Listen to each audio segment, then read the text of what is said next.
Jadi walaupun kita harus menyiapkan kematian, tidak usah berfokus pada kematian, berfokus saja kepada kehidupan. Karena kalau hidup kita sudah kita isi dengan sebaik-baiknya, ya sudah, kita juga akan mati dengan sebaik-baiknya.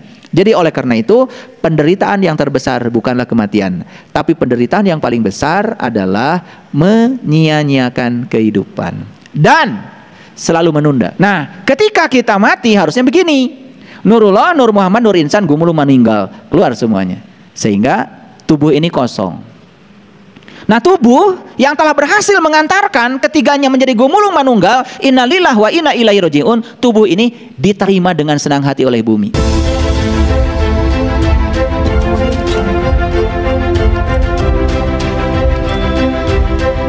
Makanya di dalam Al-Quran dikatakan, ya, laqad kafaral ladzina qalu innallaha salisu salasa. Itu Quran surat Al-Maidah ayat 73. Laqad kafaral ladzina qalu innallaha salisu salasa. Sungguh kafirlah orang-orang yang mengatakan bahwa Allah salah satu dari yang tiga. Makanya konsepsi tentang Tuhan, ya, dalam agama Islam leluhur kita menyebutnya tiga: Nurullah, Nur Muhammad, Nur Insan. Nah, Nurullah, Nur Muhammad, Nur Insan itu semuanya disebut ruh. Bagian dari ruh itulah Nur Insan, itu yang kemudian disebut dengan nafs, itu yang disebut dengan jiwa. Nah, dikaitkan dengan nafas, itu keren sekali ya, luar biasa, karena itu adalah daya hidup. Nah, sekarang pertanyaannya, kemana jiwa pada saat kita mati? Nah, jadi izinkan saya menyampaikan sebuah video ya, karena video ini sebetulnya sering saya tampilkan, tetapi saya tampilkan lagi supaya semuanya bisa menyadari. Baik ya, baik, perhatikan saya. Nah, pas saya mijitnya. Jadi yang kotak ini adalah tubuh jasmani. Yang warna biru itu adalah Nurullah. Ini sekedar animasi pembelajaran. Yang warna ungu itu adalah Nur Muhammad. Nah, yang jiwa, yang Nur Insani itu adalah yang warna merah. Jadi Nurullah, Nur Muhammad, Nur Insan itu keseluruhan disebut ruh. Nah, bagian dari ruh itu namanya jiwa. Nah, ini yang warna merah, itulah diri sejati kita. Itu nafs, itu diri. Makanya ruh dengan nafs dalam Quran berbeda. Jadi sejarahnya begini. Ketika di kandungan ibu, nah di kandungan ibu ya, ada jasmani, ya. Nah, setelah jasmani itu selesai dibangun dengan sempurna, kata Allah dalam Quran, aku tiupkan ruhku. Nah, tetapi yang ditiupkan saat itu cuma dua, satu Nur Insan, dua adalah Nurullah. Nur Muhammadnya belum, tidak perlu wasilah di luar. Nah, Nur Muhammad itu kapan masuknya? Itu tepat pada saat kepala nongol. Itu yang kemudian diabadikan menjadi upacara mencium Hajar Aswad. Jadi Hajar Aswad itu batu hitam. Batu hitam itu kepala kita nih pada saat kita nongol di rahim ibu. Maka kepalalah yang telah membuat ibu kita sakit. Kepala kitalah yang telah membuat ibu kita menumpahkan darah. Kepala kitalah yang telah membuat seorang ibu bisa kehilangan nyawa untuk kelahiran kita. Makanya tiga sebetulnya dosa kita pada ibu. Makanya tiga dikatakan oleh Rasulullah. Siapa yang harus aku hormati ya Rasulullah? Ibumu, ibumu, ibumu. Itu keren sekali, sebetulnya sangat simetris. Nah, begitu lahir ke alam dunia, tubuh jasmani sudah sempurna seperti ini, ruh sudah ditiupkan lengkap. Ada Nurullah, Nur Muhammad, Nur Insan.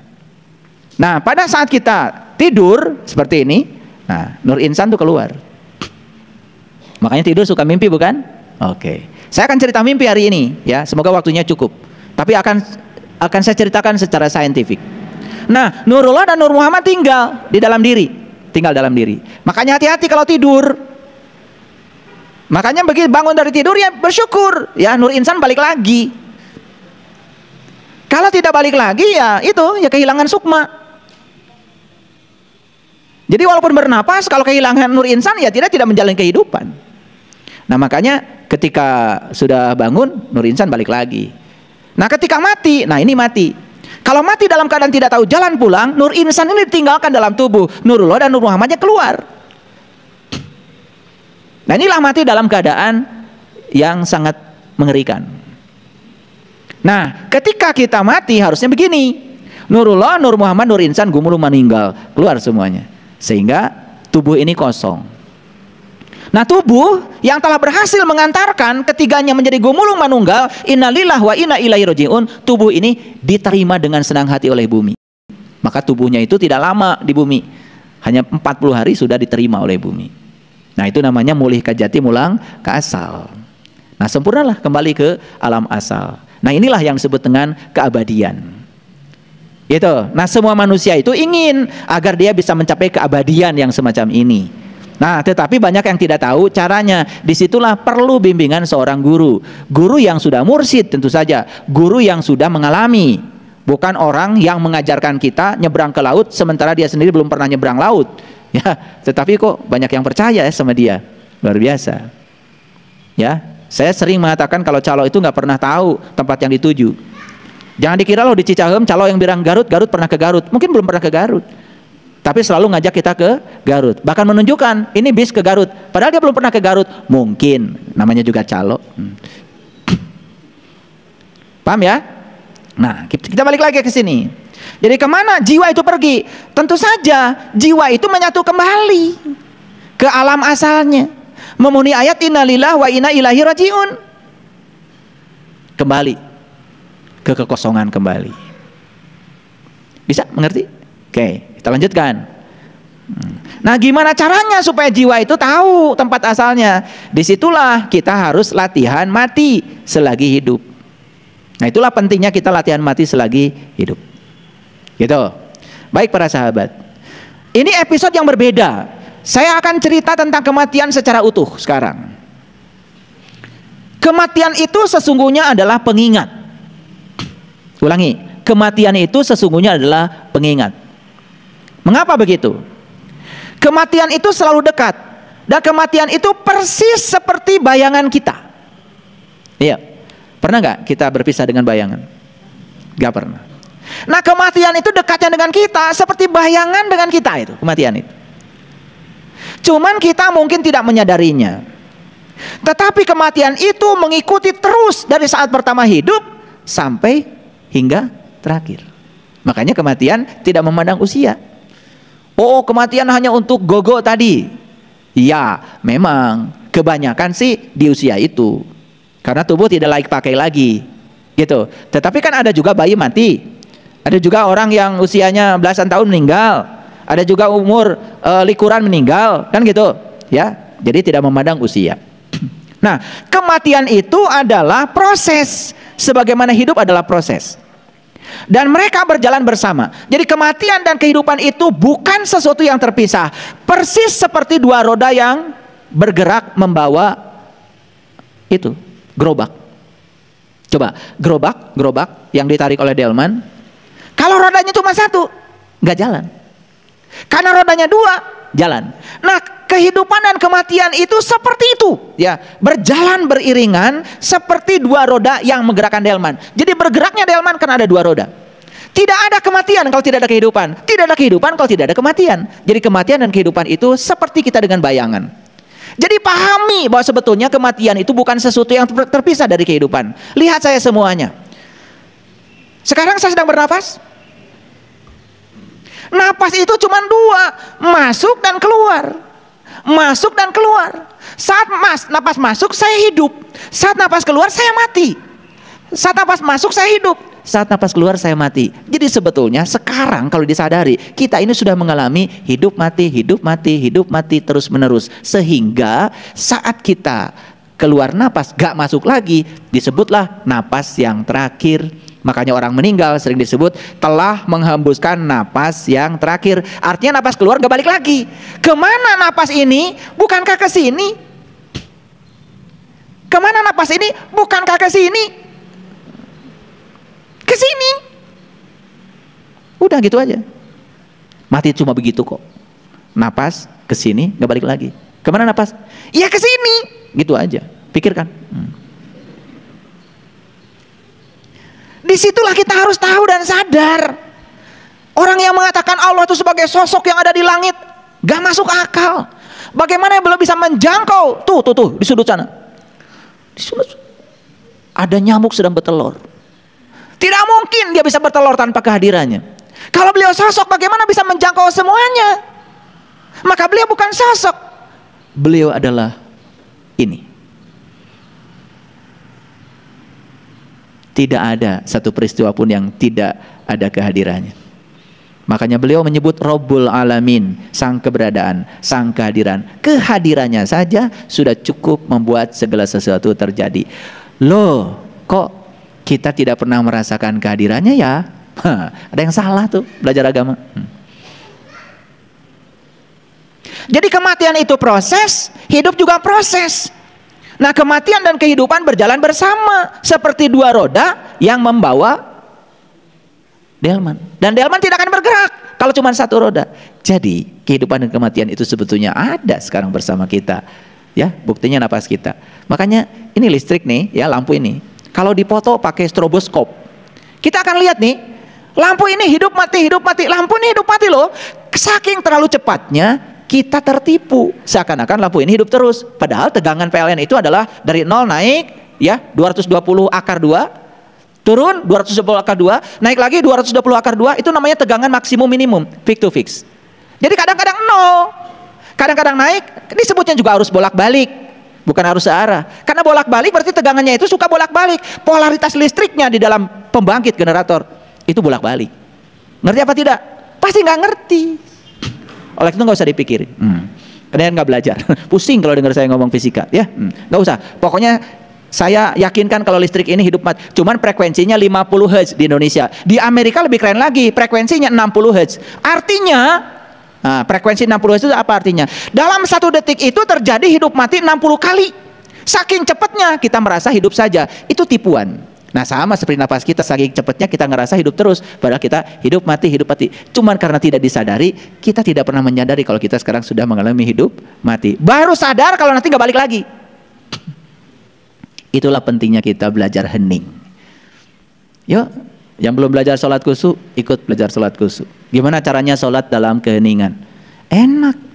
Karena kita semua dengan kesadaran penuh, berdenyut berdetak di pusat kesadaran murni kita. Jadi kesimpulannya, hidup tidak bisa ada tanpa kematian.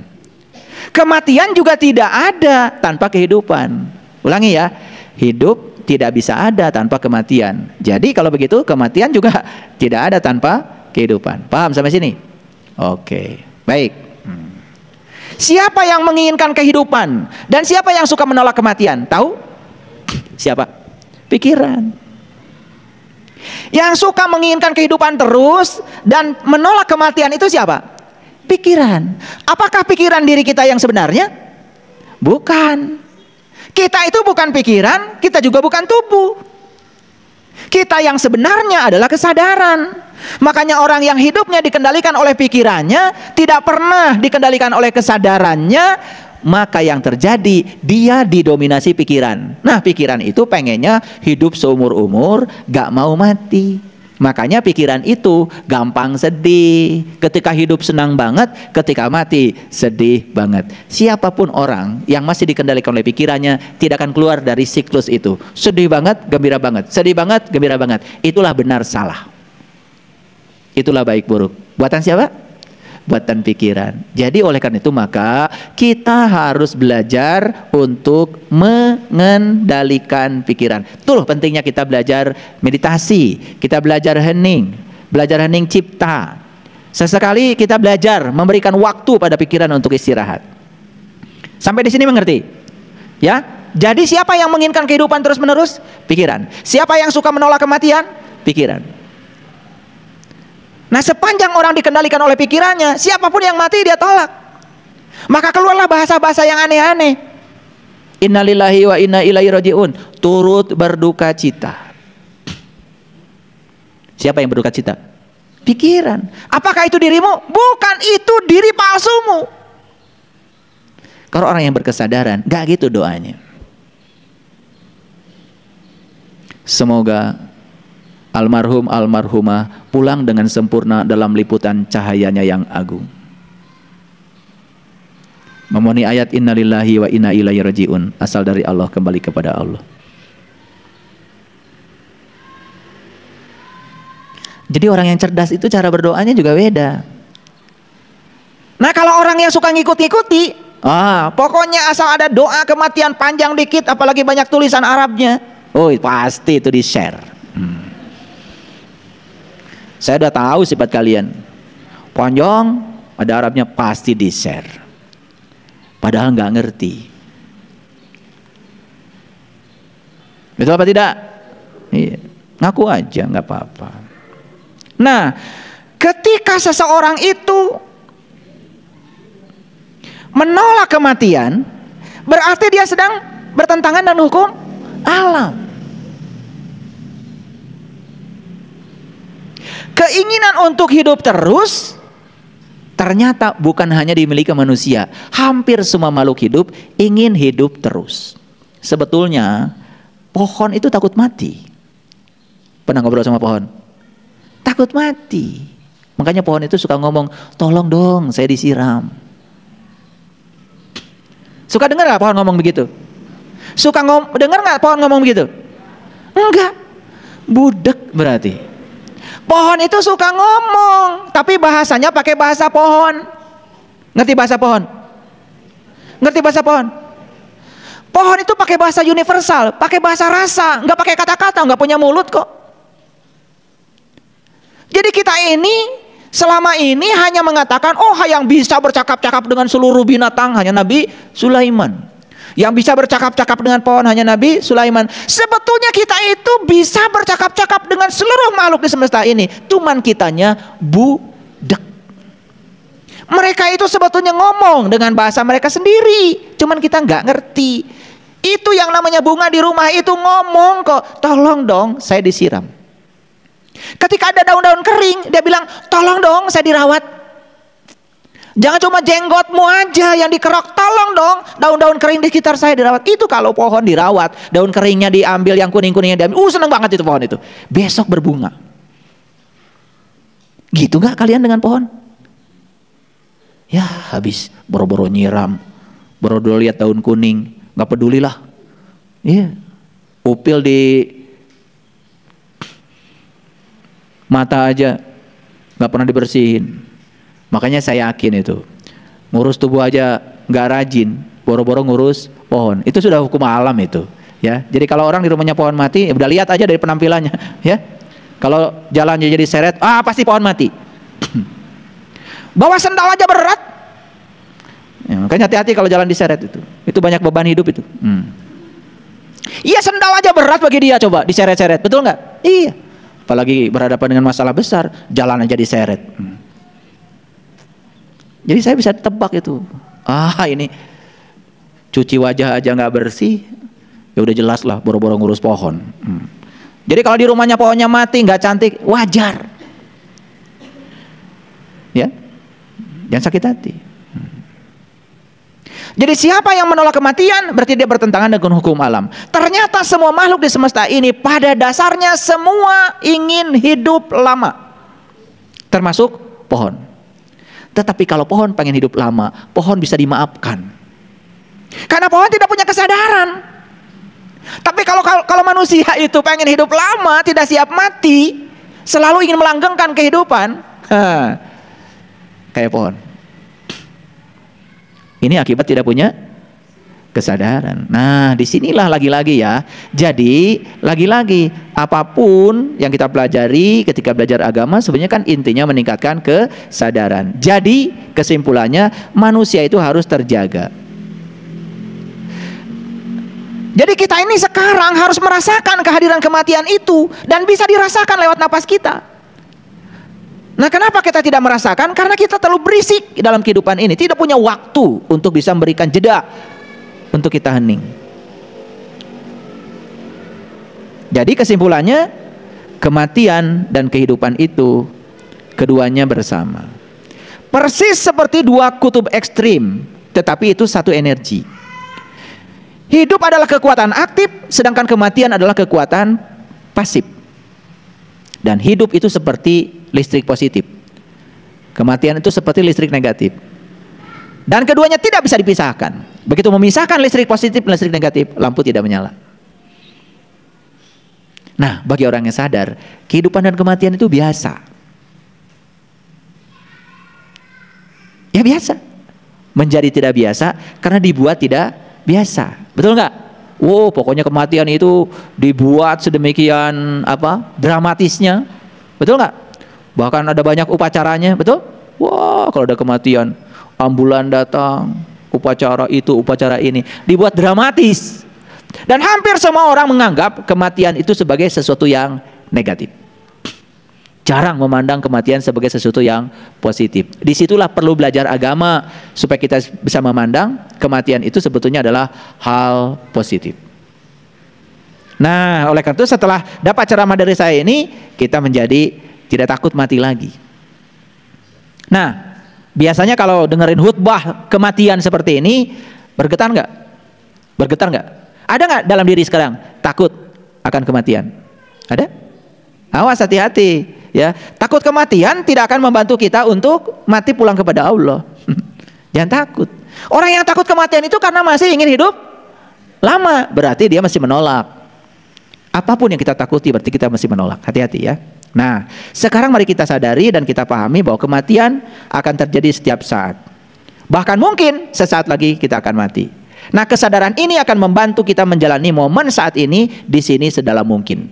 Makanya orang-orang yang selalu berfokus pada saat ini, di sini sekarang, memahami the power of now, memahami kekuatan saat ini, maka dia akan berada dalam keadaan damai. Tidak takut kehidupan, tidak takut kematian. Itu poinnya. Nggak tahu bisa nangkap nggak poin saya? Oke, ya.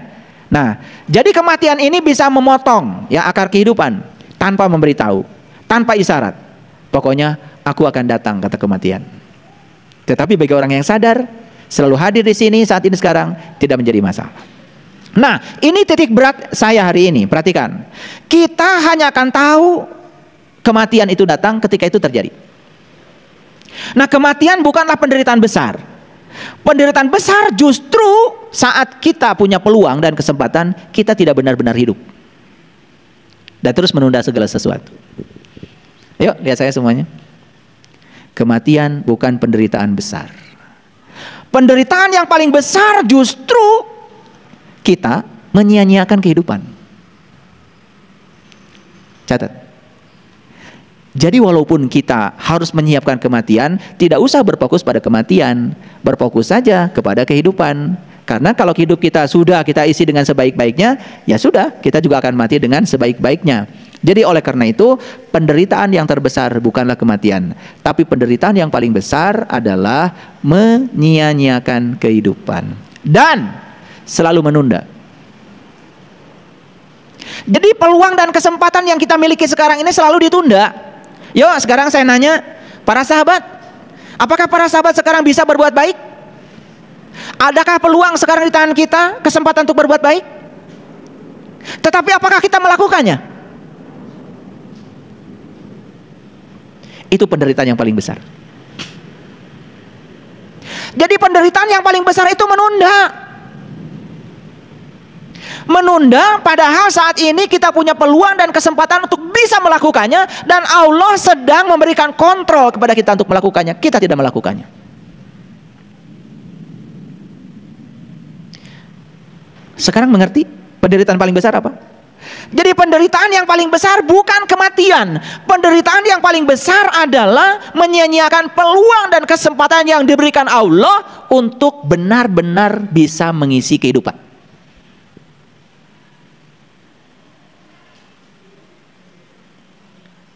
Ayo, betul nggak kita sering menunda? Mau ngasih kepada orang saja, biasanya nunggu kapan? Besok. Besok dilakukan, besok lagi. Besoknya dilakukan, besok lagi. Terus saja besok. Inilah penderitaan terbesar. Menunda, padahal hari ini, saat ini kita punya peluang dan kesempatan untuk bisa melakukannya. Memang ya, tidak mudah ya mengajak orang berbuat baik itu. Saya merasakan ya, ketika saya membuat sebuah program untuk melakukan kebaikan, yuk mumpung kita masih punya peluang, yuk mumpung masih punya kesempatan. Ternyata watak setiap orang itu kelihatan di situ. Watak setiap orang itu kelihatan ketika diajak berbuat kebaikan. Banyak sekali alasan untuk tidak melakukan. Mencari kata-kata yang indah untuk tidak melakukan. bahkan mencari pembenaran untuk mensahkan kalau tidak melakukan benar. Itu umumnya manusia. Bahkan yang sudah belajar kesadaran, yang sudah belajar spiritual pun, maaf, kalau sudah diajak untuk ini, kadang-kadang luar biasa, kesadaran dikalahkan oleh pikiran. Padahal pikiranlah tadi yang menolak kematian, pikiran yang ingin melanggengkan kehidupan, tapi pikiran juga yang menghambat untuk melakukan sesuatu untuk bekal pada kematian. Inilah para sahabat, pentingnya kita menaklukkan pikiran kita. Yuwaswisu fi sudur, yang suka berbisik pada kesadaran kita adalah pikiran kita. Dan kata-kata yang sering terlontar pada diri kita, terutama di batin kita, apa? Udahlah, besok aja. Betul? Itulah penderitaan yang paling besar. Jadi hidup ini adalah kesempatan. Kalau begitu kematian apa? Kematian itu ujungnya. Tetapi walaupun kematian ujungnya, kematian itu tidak disebut sebagai akhir kehidupan, tapi kematian adalah puncaknya kehidupan.